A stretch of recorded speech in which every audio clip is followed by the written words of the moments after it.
"Sir, step away from the children, or you'll be arrested for trespassing on school property." That's what the cop almost said before I showed him the deed proving I owned the very school Patricia was using for her illegal HOA meetings. See, this Karen had been terrorizing our entire Riverside Meadows subdivision for 10 months, calling SWAT teams on barbecues, filing false CPS reports on good parents, and trying to seize people's homes through fraudulent liens. She cost me $30,000 in legal fees, got my daughter expelled from school through lies, and even tried to have my Purple Heart veteran neighbor evicted for disturbing the peace when his PTSD episodes triggered at night. Here's the kicker. She had no idea I owned not just the school she was renting for meetings, but the entire shopping center where she ran her illegal business empire, and the property management company she was paying to help destroy my life. The woman literally paid me to gather evidence of her own crimes for 8 months. But I'm getting way ahead of myself. This story starts with a basketball and ends with federal charges. Picture this: Riverside Meadows, Arizona. A master-planned community where the desert sun bakes manicured lawns into submission and HOA rules are treated like divine commandments. When suddenly, your peaceful Saturday morning explodes into chaos because someone decided your mailbox was 2 inches too far from the curb. What would you do if the HOA president called the cops on your kids for shooting hoops in your own driveway? Drop a comment below. I bet half of you have your own HOA horror stories brewing. My name's Jake Rodriguez, and 2 years ago, I thought I'd found the American dream in Riverside Meadows. After 15 years as a Navy logistics specialist and a divorce that left me questioning humanity's basic decency, I'd finally scraped together enough for a modest 4-bedroom in this planned community outside Phoenix. The kind of place where every house looks like it was ordered from the same catalog. But, hey, good schools, safe streets, and community pools that actually worked. The house came with everything a single dad could want: a 2-car garage that fit my Ford F-150 and my daughter's bike collection, a backyard big enough for our German Shepherd, Rex, a retired military working dog who'd served 3 tours with me in Afghanistan, and neighbors who seemed normal enough to wave without starting conversations about property values. For 18 blissful months, Riverside Meadows lived up to its marketing brochures. The HOA functioned like background music, present but unobtrusive. Monthly dues of $180 kept the common areas pristine, the community center functioning, and the streets properly maintained. The board meetings happened monthly in the clubhouse, attended by maybe a dozen residents who actually cared about landscape contract renewals and pool maintenance schedules. Then Hurricane Patricia struck our little suburban paradise. Patricia Wellington moved into the crown jewel of our community, a 4,500 square foot Mediterranean revival mansion that screamed executive compensation package.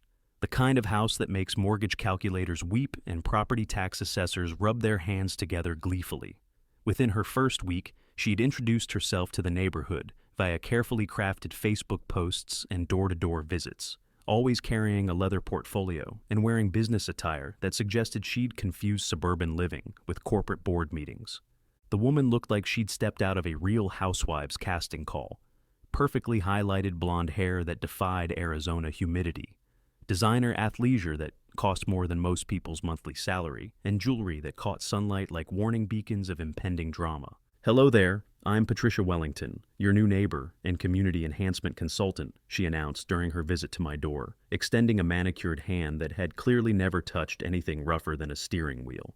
"I'm here to discuss some exciting opportunities for improving our shared living environment." Community enhancement consultant? I'd heard corporate buzzword salad before, but this was advanced level nonsense. "I've been reviewing our HOA's current operational parameters," Patricia continued, consulting her portfolio, like she was reading from a sacred text. "And frankly, the enforcement standards are disappointingly lax. Property values suffer when communities lack consistent aesthetic oversight." I glanced around my front yard, which looked exactly like every other front yard in our subdivision.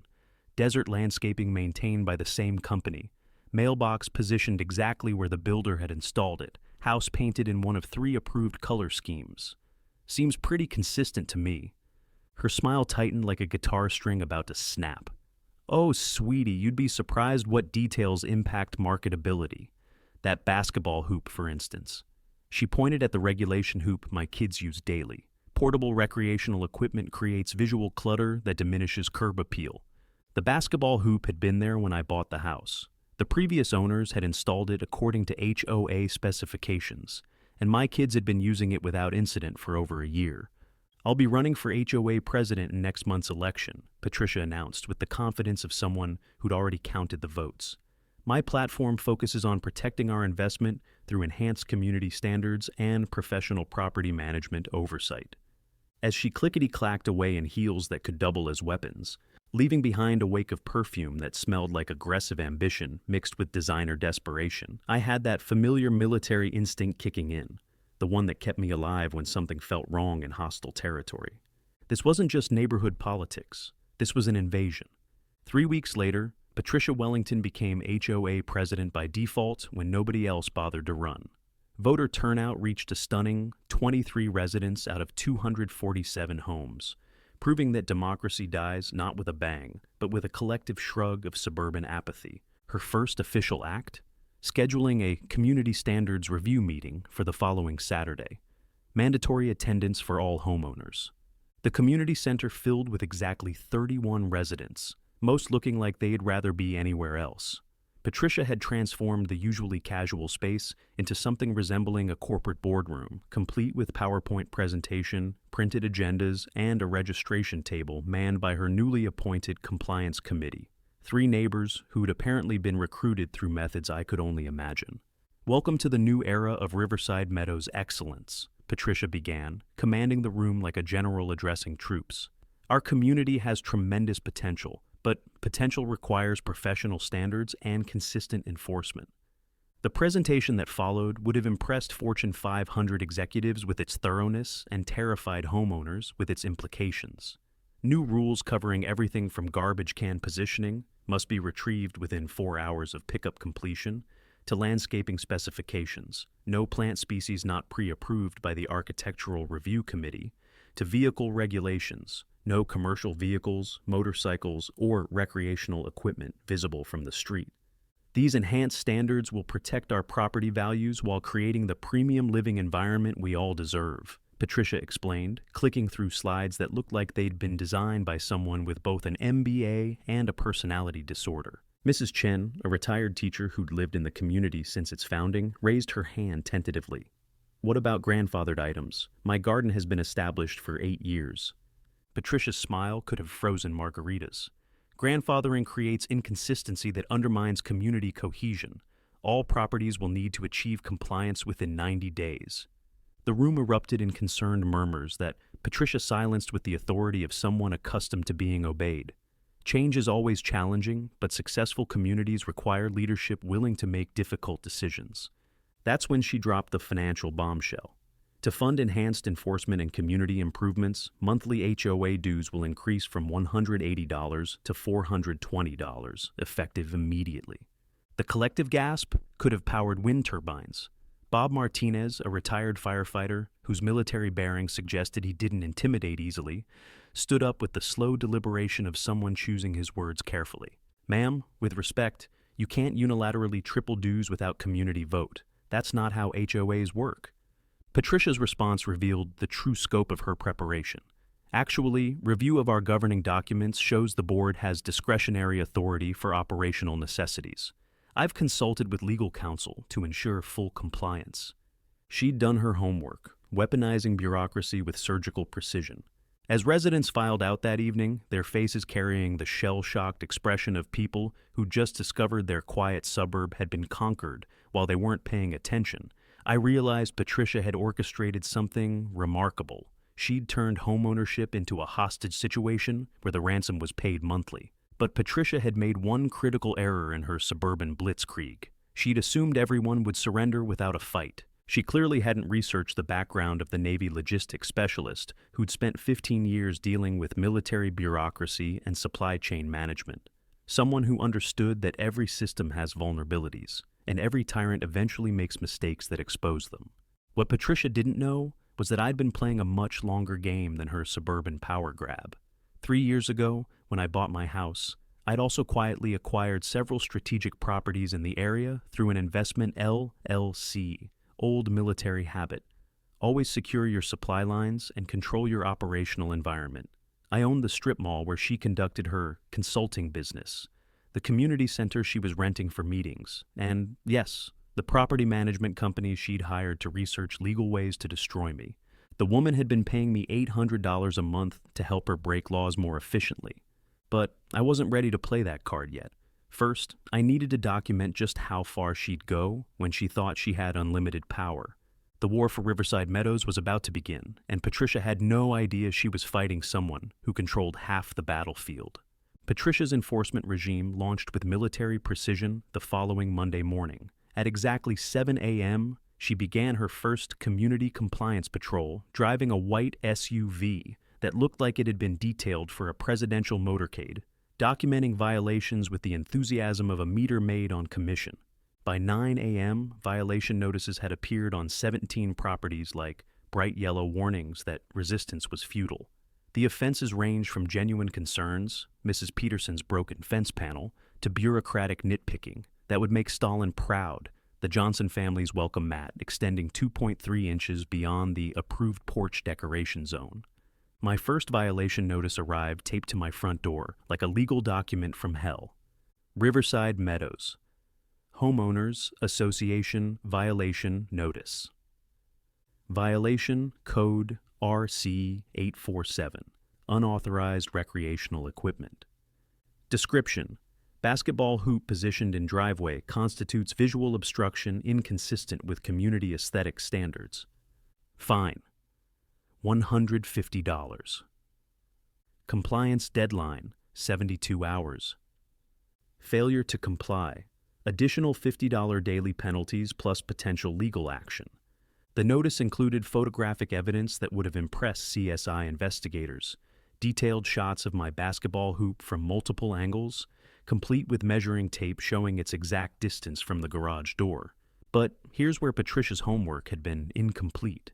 That basketball hoop was specifically mentioned in my purchase agreement as an approved fixture, installed by the original builder according to HOA architectural guidelines that were still in effect when I bought the house.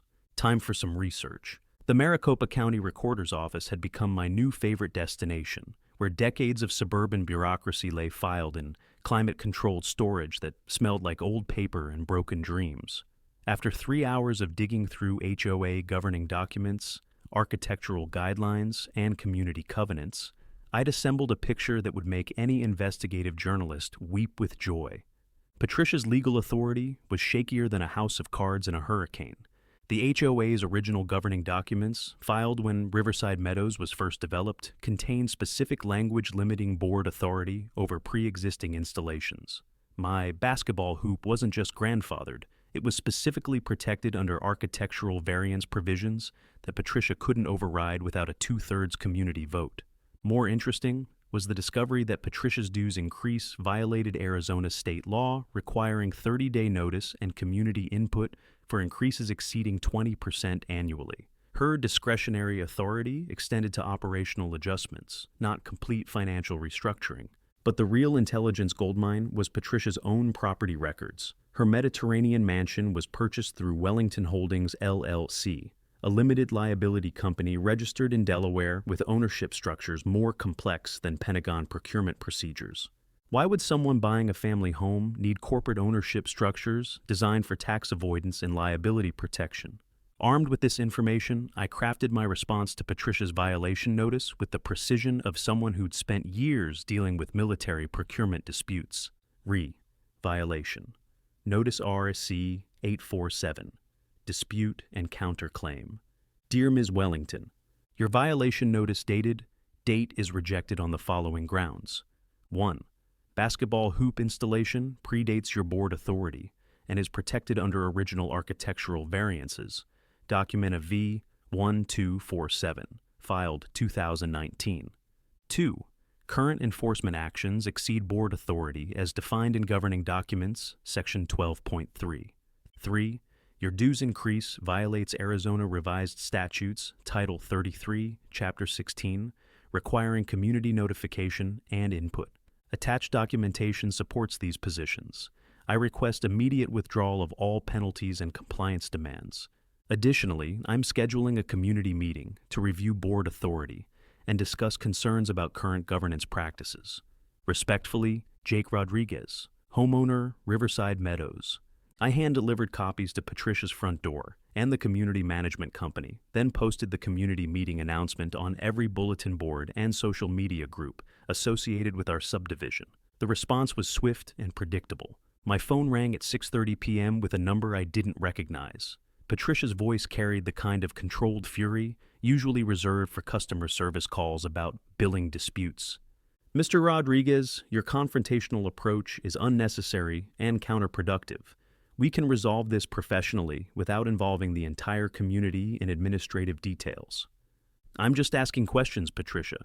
Neighborly curiosity about governance procedures." "Jake," her voice dropped to that special tone people use when they're about to threaten you with legal consequences. "You really don't want to challenge established authority here. I have resources and connections you couldn't imagine. Backing down now saves everyone unnecessary drama."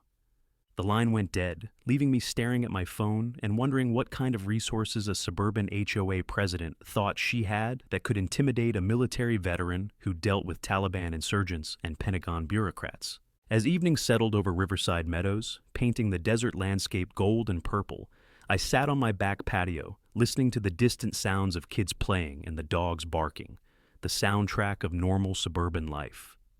Rex lay beside my chair, his military bearings still intact despite retirement, occasionally lifting his head to scan for threats that existed more in our shared memories than present reality. Patricia had made the classic mistake of assuming civilian authority worked like military command structure. She'd forgotten that in America, communities are built on consent of the governed, not intimidation by self-appointed dictators. If Patricia thought neighborhood politics would scare off someone who'd managed logistics for naval operations in hostile territories, she clearly hadn't done adequate intelligence gathering on her opponents. The community meeting was scheduled for Saturday morning, time to find out how many neighbors were ready to fight back. But first, I had a phone call to make. "Rodriguez Property Management, this is Jake." "Mr. Rodriguez, this is Patricia Wellington from Riverside Meadows HOA. I need to expand our research contract immediately." I almost choked on my coffee. The woman was literally calling me to help her escalate the harassment campaign against me. "What kind of expansion did you have in mind, Ms. Wellington?" "I need comprehensive background checks on 3 residents who are causing problems. Jake Rodriguez is the priority. I want everything: financial records, employment history, any criminal background, family situations that might provide leverage. These people need to understand they're dealing with serious consequences." I muted the phone to keep from laughing out loud. Patricia was asking me to investigate myself so she could find better ways to destroy my life.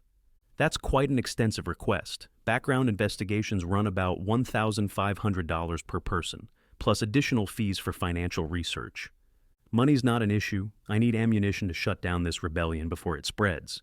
These people think they can challenge established authority, but they have no idea what resources I can access. After scheduling a meeting to discuss her requirements, I hung up and stared at Rex, who was studying me with the patient attention of a partner who'd seen me plan operations in significantly more dangerous circumstances. Patricia had just commissioned me to build the case that would destroy her. The next 3 days revealed the true scope of Patricia's operation, and it was far more elaborate than simple HOA tyranny. This was systematic community takeover with financial objectives that made my military intelligence training start screaming warnings. Through her research requests, I discovered Patricia was operating at least 6 different schemes simultaneously. She'd established fake utility companies to bill residents for enhanced services that didn't exist, pocketing payments before people realized they'd been scammed.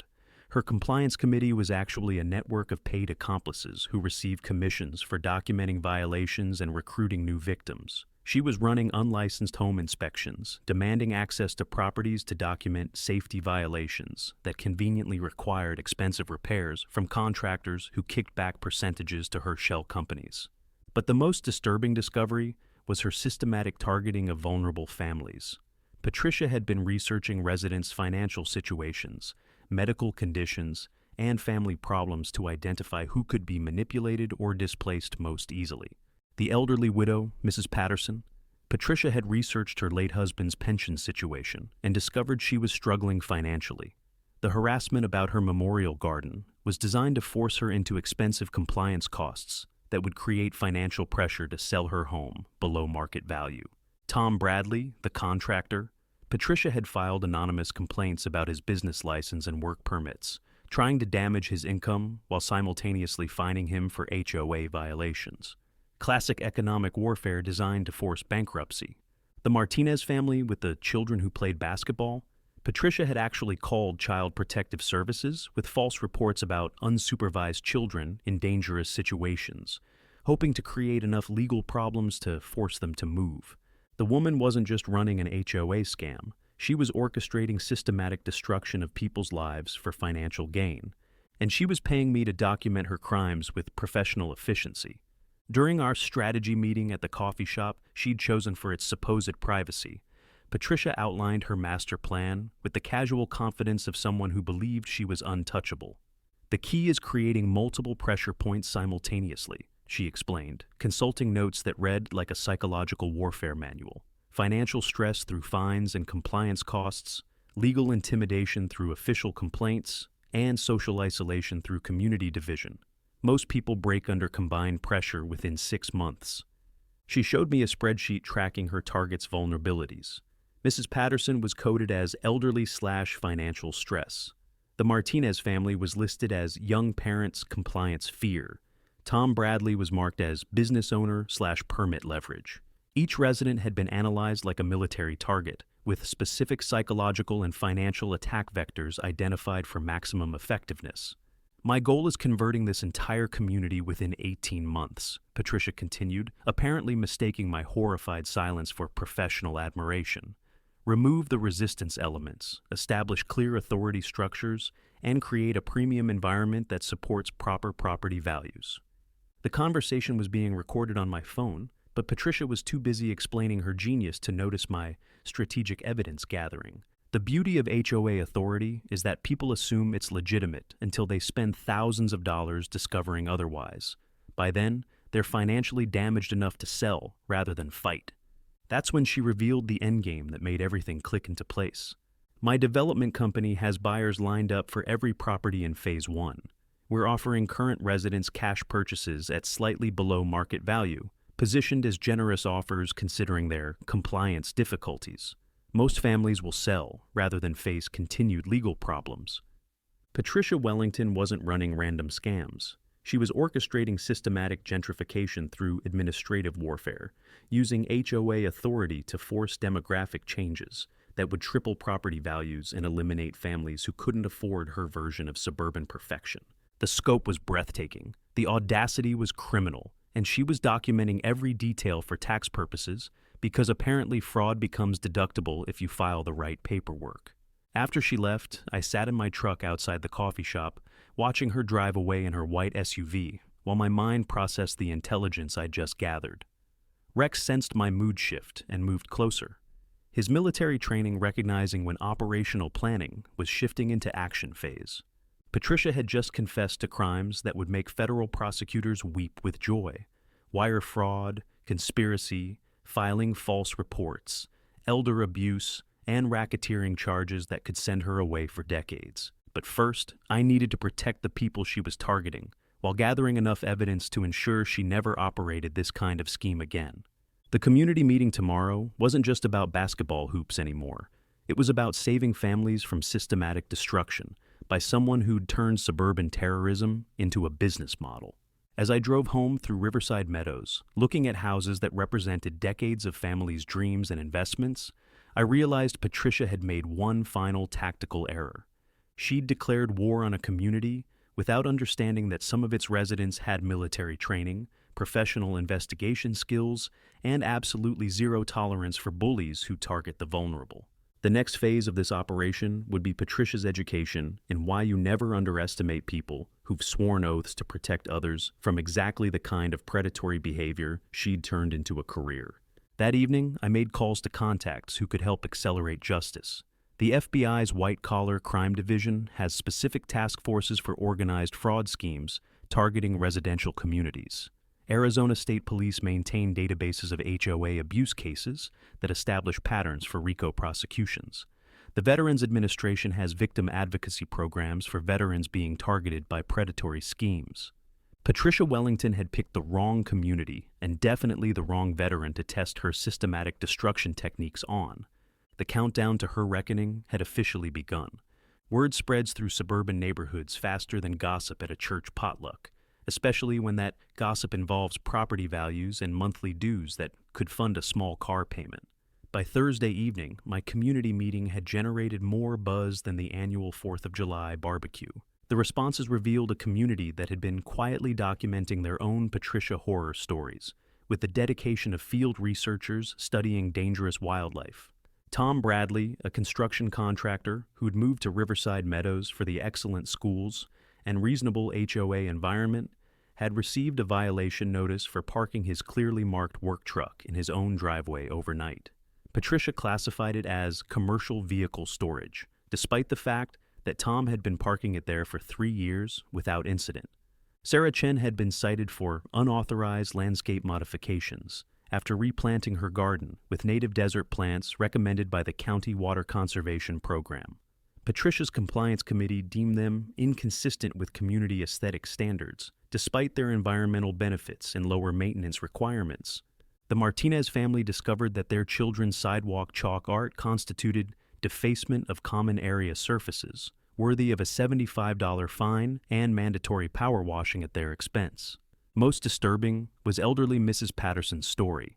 Patricia had personally visited her home to demand removal of a small memorial garden honoring her late husband, claiming that personal religious displays created community liability issues. Mrs. Patterson, a 78-year-old widow who'd lived in Riverside Meadows since its founding, had been reduced to tears by Patricia's aggressive enforcement tactics. I created a private Facebook group called Riverside Meadows Community Forum because if you're going to organize suburban resistance, you might as well embrace the modern communication tools of democratic uprising. By Friday evening, 83 residents had joined the group, each sharing their own encounters with Patricia's administration. The pattern that emerged would have impressed criminal profilers with its consistency.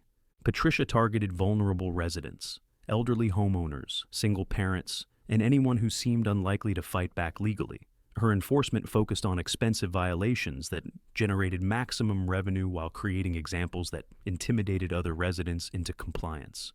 More concerning were reports of Patricia's attempts to gather personal information about neighbors through casual conversation and social media stalking. Several residents noticed her photographing their properties from public areas, documenting potential violations with the thoroughness of a private investigator building a case. Friday evening brought an unexpected visitor. Lisa Thompson, a paralegal who worked for a firm specializing in HOA law, knocked on my door with the nervous energy of someone carrying important intelligence. "Jake, I can't give legal advice, but as a neighbor, I thought you should know some things about our HOA situation." Lisa glanced around like she was worried about surveillance, which, in retrospect, might not have been paranoia. Patricia hired my firm to research enforcement procedures and legal authorities. The questions she's asking aren't about community management. They're about asset protection and liability limitation. Lisa's firm had been asked to research procedures for forcing property sales through lien enforcement, methods for excluding undesirable residents through selective rule enforcement, and strategies for converting HOA communities into exclusive enclaves with limited membership. "She's not trying to improve the community," Lisa explained, lowering her voice even though we were alone. "She's trying to gentrify it by making it too expensive for current residents to afford." The pieces clicked together like a tactical intelligence briefing. Patricia's dues increase wasn't about enhanced services. It was about forced displacement. Her violation enforcement targeted residents who couldn't afford legal fights or repeated fines. Her complex corporate ownership structure suggested this wasn't her first community takeover attempt. "There's something else," Lisa added, checking her phone nervously.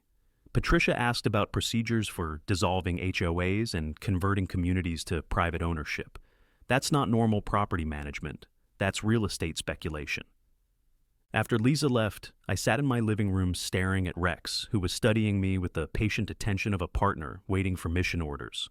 Outside, Riverside Meadows looked peaceful in the desert twilight, kids riding bikes and neighbors watering plants in the blessed coolness of Arizona evening. Patricia wasn't just a power-hungry HOA president. She was running a systematic operation to destabilize our community for financial gain, using legal intimidation and bureaucratic warfare to force out longtime residents and reshape Riverside Meadows into something entirely different. The community meeting tomorrow wasn't just about basketball hoops and garden regulations. It was about whether 247 families would let one person steal their neighborhood through legal technicalities and administrative tyranny. Rex lifted his head and looked toward the door, his ears pricked with the alertness that had kept us both alive during 3 combat deployments. Someone was coming. Saturday morning dawned clear and bright over Riverside Meadows, the kind of perfect Arizona winter day that makes people forget why they ever lived anywhere else. By 9 a.m., cars lined both sides of Desert Sage Drive as residents converged on the community center, with the determination of voters who'd finally realized democracy requires active participation. The turnout exceeded my wildest expectations. 127 residents packed into a facility designed for maybe 80, with overflow crowds gathering on the patio, and families bringing folding chairs like they were attending an outdoor concert.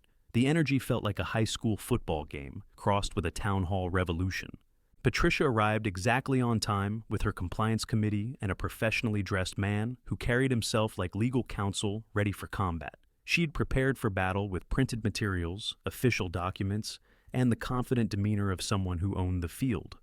"Ladies and gentlemen," I began, addressing the crowd that included everyone from young families to retired grandparents who'd seen enough community drama to fill several soap operas. 6 months ago, most of us barely knew each other's names. Today, we're here because someone decided our quiet neighborhood needed dramatic restructuring without our input. I'd prepared a presentation that would make corporate executives proud, complete with documentation projected onto the community center's pull-down screen, property records, HOA governing documents, Arizona state statutes, and a timeline of enforcement actions that read like a manual for bureaucratic intimidation. Our current HOA president has implemented rule changes that exceed her legal authority, I continued, highlighting specific violations of state laws and community covenants. More concerning is the pattern of selective enforcement targeting vulnerable residents, while exempting properties that might challenge violations legally. The evidence spoke for itself. Patricia had issued 47 violation notices in 6 months, compared to 12 in the previous 3 years combined. Fines totaling $18,400 had been assessed against residents who couldn't afford legal challenges, while similar violations on expensive properties went mysteriously unnoticed. Tom Bradley stood up with the authority of someone who'd built half the houses in our neighborhood. "Ma'am, I've been a contractor for 20 years. These new rules aren't about property values. They're about making it too expensive for working families to live here." The crowd murmured agreement like a jury reaching consensus. Sarah Chen raised her hand with the patience of a retired teacher who dealt with difficult students. "My garden compliance would cost $8,000 in required changes. That's not community improvement. That's forced displacement." Patricia attempted damage control with the desperation of someone watching carefully laid plans crumble in real time. These residents are mischaracterizing necessary improvements as personal attacks. Every successful community requires leadership willing to make difficult decisions for long-term benefit. That's when Mrs. Patterson, the 78-year-old widow, stood up with the dignity of someone who'd earned the right to speak truth to power. "Young lady, I've lived in this community longer than you've owned property here. My husband and I helped establish the HOA to maintain basic standards, not to line someone's pockets through harassment and intimidation." Her words carried the moral authority that comes from decades of community investment. The crowd listened with the respect usually reserved for beloved grandparents and Medal of Honor recipients. "That memorial garden you want removed honored a man who served this country for 30 years and this community for 15. If you think I'm removing it because some carpetbagger with a law degree says it's a liability, you've misjudged both me and this neighborhood." The standing ovation lasted long enough to make the fire marshal nervous. Mrs. Patterson had crystallized the fundamental issue. This wasn't about rules or property values. It was about who had the right to determine how communities function. Patricia's lawyer attempted to regain control by citing legal precedents and procedural authorities, but his corporate speaking style sounded hollow after Mrs. Patterson's authentic moral clarity. "My client has full legal authority under HOA governing documents to implement necessary policy changes. Residents who disagree with board decisions have established appeal procedures available through proper channels. Bob Martinez, the retired firefighter, stood up with the slow deliberation of someone who'd spent decades dealing with emergencies and bureaucratic nonsense. Sir, with respect, we're not appealing anything. We're exercising our rights as homeowners to question unauthorized rule changes and excessive enforcement. This isn't a dictatorship. It's a community association. The crowd's energy shifted from passive listening to active engagement. Residents began sharing their own stories, creating a testimonial session that would have impressed congressional hearing organizers. Lisa Thompson, despite her professional obligations, stood up to address the elephant everyone had been dancing around. I work in HOA law, and I've never seen enforcement patterns like this in functional communities. The level of documentation, selective targeting, and revenue generation suggests motives beyond community improvement. That's when I revealed the intelligence I'd been gathering for the past week. Patricia's property is owned by Wellington Holdings, LLC, a Delaware corporation with complex ownership structures. Her enforcement patterns target longtime residents while avoiding properties that might afford legal challenges. Her rule changes violate state laws requiring community input and notification. I held up the documentation Lisa had helped me gather through public records searches and professional research. This isn't community management. It's real estate speculation using HOA authority to force demographic changes for financial benefit. The gymnasium erupted like a stadium after a game-winning touchdown. Applause, shouting, and more than a few angry demands for Patricia's immediate resignation echoed off the walls. Patricia stood up with the dramatic flair of someone who'd clearly been practicing courtroom scenes. These accusations are slanderous lies designed to undermine legitimate authority. Mr. Rodriguez has been harassing me since his first violation notice, and now he's trying to destroy my reputation through conspiracy theories and character assassination. The crowd's response was immediate and unanimous. Laughter, not polite chuckling, but full-throated laughter that probably registered on seismic equipment in neighboring subdivisions. Tom Bradley shouted from the back, "Lady, if enforcing rules you made up counts as harassment, maybe you shouldn't be making up rules." That's when I played my final card. Patricia, before you continue claiming harassment, there's something the community should know. I held up documents that had been burning a hole in my briefcase for 3 days. I own the property management company that our HOA has been paying for administrative services, the same company you've been using to research enforcement procedures and legal authorities. The silence was so complete, you could hear air conditioning systems cycling in neighboring buildings. 247 families processing the revelation that their HOA president had been paying her worst enemy to help her harass him. Rodriguez Property Management has been handling our administrative contracts for 4 years. Every violation notice, every legal research request, every enforcement procedure has been processed through my company. I've been documenting your abuse of authority from both sides of the equation.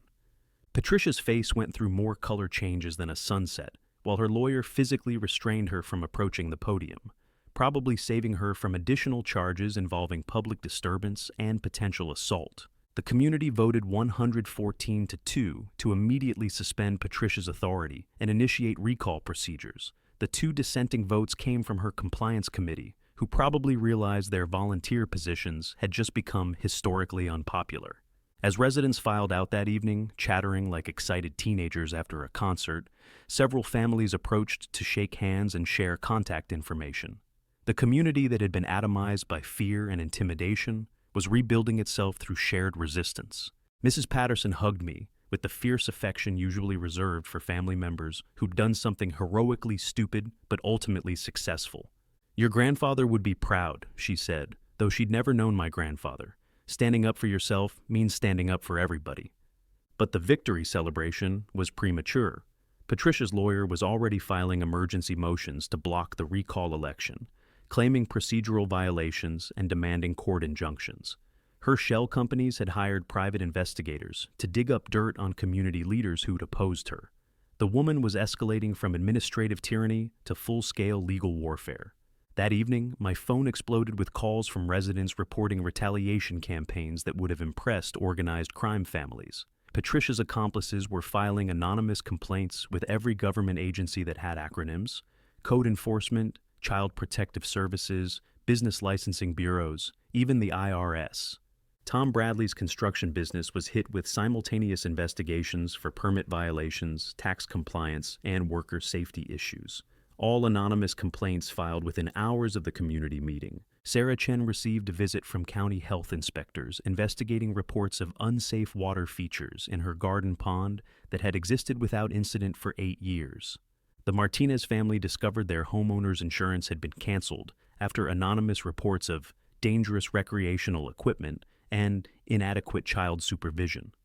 Patricia was implementing scorched earth tactics, trying to destroy anyone who'd challenged her authority before they could organize effective resistance.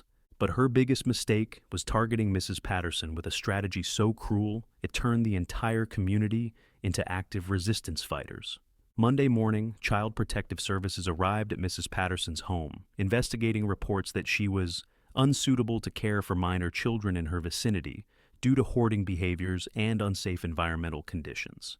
The complaint claimed her memorial garden contained hazardous materials and that she'd been observed displaying erratic behavior consistent with cognitive decline. Mrs. Patterson, a 78-year-old widow whose only regular visitors were her grandchildren, had been reported as a danger to children by someone who'd never set foot in her meticulously maintained home. The CPS investigator, a professional woman who'd clearly seen actual child endangerment situations, spent 10 minutes in Mrs. Patterson's house before closing the case as malicious reporting and advising her to file counter-complaints for harassment. But the damage was done. Mrs. Patterson spent 3 days believing she might lose visitation rights with her grandchildren because someone had weaponized child protection services for personal revenge. That's when the community's anger transformed from suburban irritation into righteous fury. You can harass homeowners about mailbox positioning and basketball hoops, but when you start targeting grandmothers with false accusations designed to separate them from their families, you've crossed lines that suburban niceness can't forgive. The response was swift and comprehensive. Every family in Riverside Meadows contributed to a legal defense fund that reached $47,000 within 48 hours. Local attorneys offered pro bono services for a case that had grown beyond neighborhood disputes into criminal territory. More importantly, residents began documenting everything with military precision. Security cameras appeared on houses throughout the community. Social media groups coordinated real-time surveillance of Patricia's accomplices. Neighbors started accompanying each other to government meetings and administrative appointments, ensuring no one faced retaliation campaigns alone. Phoenix investigative reporter Maria Santos picked up the story after neighbors contacted local media about systematic harassment in their community. Her initial interview with Mrs. Patterson about false CPS reports led to a 3-part series that would make Patricia Wellington infamous throughout Arizona. Elderly widow targeted by HOA fraud scheme became the headline that caught state attorney general attention. When respected grandmothers start appearing on evening news describing harassment campaigns designed to force them from their homes, political prosecutors begin calculating electoral advantages of high-profile justice. Meanwhile, Patricia doubled down on stupid with strategies that would have impressed military textbook authors, writing chapters on how not to conduct psychological operations. She hired a crisis management firm to control her public image, apparently not understanding that crisis management can't fix ongoing criminal behavior. Her spokesperson issued statements about disgruntled residents spreading false narratives and professional property management standards being mischaracterized by people who don't understand real estate law. Patricia personally appeared on local television, defending her actions with the kind of entitled obliviousness that makes viewers throw things at their screens. I've been unfairly targeted by a coordinated harassment campaign led by a disgruntled veteran who refuses to accept legitimate authority, she told Maria Santos during an interview that became social media gold within hours. My only crime is trying to maintain professional standards in a community that had become complacent about property values. The interview included Patricia explaining that elderly residents like Mrs. Patterson were unable to understand modern property management necessities, and that military veterans sometimes struggle with civilian authority structures. The backlash was immediate and spectacular. Veterans groups throughout Arizona issued statements condemning Patricia's comments. Senior advocacy organizations filed formal complaints about elder abuse. The mayor of Phoenix personally called Mrs. Patterson to express support and ensure city resources were available for her protection. But Patricia's most catastrophic mistake was underestimating the investigative capabilities of someone who'd spent 15 years managing military supply chains and logistics operations. I'd been quietly building a federal case while Patricia focused on her media campaign. Every fraudulent billing scheme, every false report, every intimidation tactic had been documented with evidence quality that would make prosecutors weep with joy. The FBI's Financial Crimes Division had been tracking HOA fraud schemes for 3 years, building databases of patterns that could support RICO prosecutions against organized community takeover operations. Patricia's case provided missing links that connected similar schemes in 6 states. But the evidence that sealed her fate came from the most unexpected source, her own accountant. Richard Moss, CPA, had been handling Patricia's business finances for 2 years, before realizing his client was operating systematic fraud schemes using his professional services. His decision to become a whistleblower provided prosecutors with financial records that documented every aspect of Patricia's criminal enterprise: bank records showing fraudulent billing schemes, tax documents revealing unreported income from kickback arrangements, corporate filings proving coordination between multiple shell companies designed to hide assets and avoid prosecution. Patricia had been so confident in her legal immunity that she'd documented her crimes for tax optimization purposes. The federal investigation moved with bureaucratic efficiency that would have impressed Pentagon procurement officers. Search warrants for Patricia's properties, bank accounts, and digital records were executed simultaneously across 3 states. Her accomplices were arrested in coordinated operations that looked like military precision applied to white-collar crime enforcement. Patricia Wellington was arrested at 6 a.m. on a Thursday morning that started peaceful and went sideways faster than a combat operation when someone forgets to bring adequate ammunition. The FBI arrived with enough agents to invade a small country, executing search warrants for her house, office, storage units, and every electronic device she'd touched in the past 3 years. The perp walk footage became local news gold that played for weeks on every Phoenix television station. Charges included mail fraud, wire fraud, conspiracy to commit fraud, filing false police reports, elder abuse, racketeering, and organized crime conspiracy. Enough federal felonies to keep her in prison until her great-grandchildren were collecting Social Security. But the most beautiful justice came from the community she'd tried to destroy. Riverside Meadows residents lined the streets as FBI agents loaded evidence boxes, applauding like they were watching a 4th of July parade celebrating independence from tyranny. Mrs. Patterson, bless her 78-year-old heart, stood on her front porch holding a Justice Served sign while wearing the biggest smile Arizona had seen since the Grand Canyon was discovered. The federal trial became a masterclass in white-collar crime prosecution, with residents testifying about systematic harassment designed to force property sales, financial fraud schemes targeting vulnerable families, and conspiracy to use government agencies as weapons for personal profit. Patricia's defense strategy seemed to involve claiming she was the real victim of a vast conspiracy led by disgruntled veterans and elderly residents who didn't understand modern business practices. The jury needed approximately 17 minutes to reject her alternative reality and deliver guilty verdicts on all charges. The sentencing hearing drew overflow crowds of residents who'd traveled from throughout Arizona to witness justice being served with federal efficiency. Patricia received 12 years in federal prison, plus restitution payments that would keep her financially accountable to her victims for decades. Her accomplices received sentences ranging from probation to 5 years, depending on their cooperation with investigators and their roles in targeting vulnerable community members. The civil lawsuits resulted in settlements that compensated every family for harassment damages, legal fees, and emotional distress.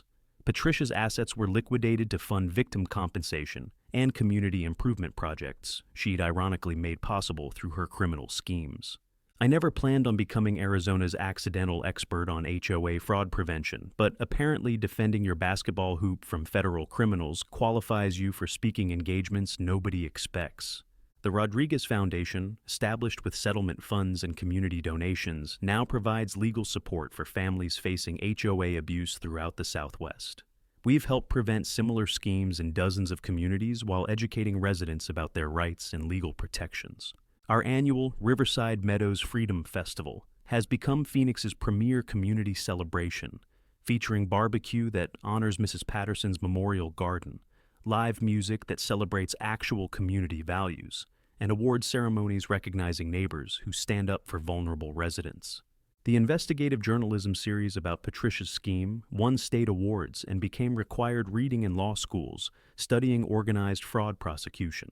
Maria Santos's reporting helped pass Arizona legislation, strengthening HOA oversight and creating criminal penalties for systematic harassment of community residents.